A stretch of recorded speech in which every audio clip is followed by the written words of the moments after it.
హల్లెలూయా. దేవునికి మహిమ కలుగును గాక. దేవునికి స్తుతి స్తోత్రం. సమస్త మానవులు, బంధుమిత్రులు,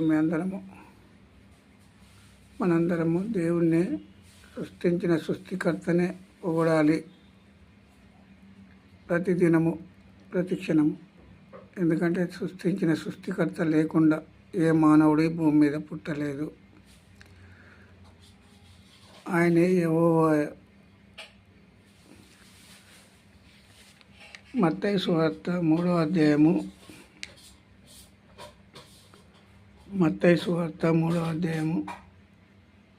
చదువుదాం.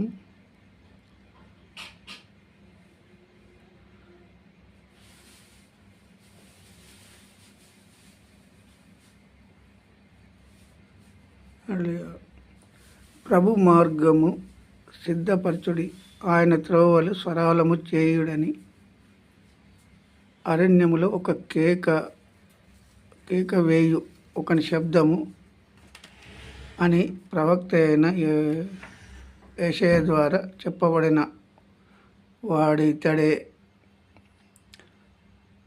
ఈ యోహాను కన్ను ఒంటి రోమముల వస్త్రములను మొల చుట్టూ తోలు దట్టియు ధరించుకొనువాడు మిడతలను అడవి తేనెయు అతనికి ఆహారము.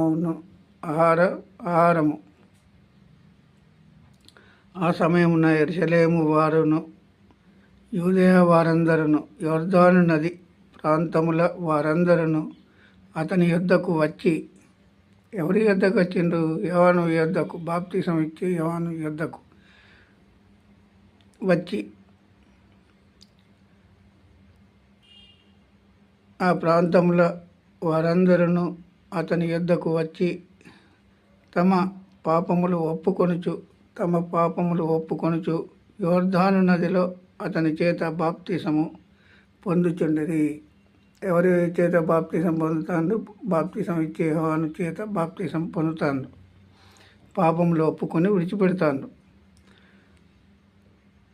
అతడు పరిచయులలోను సద్దుకయులలోను అనేకులు బాప్తిసము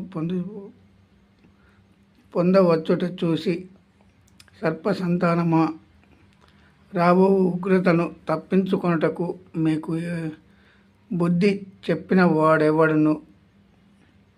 మారు మనసుకు తగిన ఫలము ఫలించుడి అని అన్నాడు.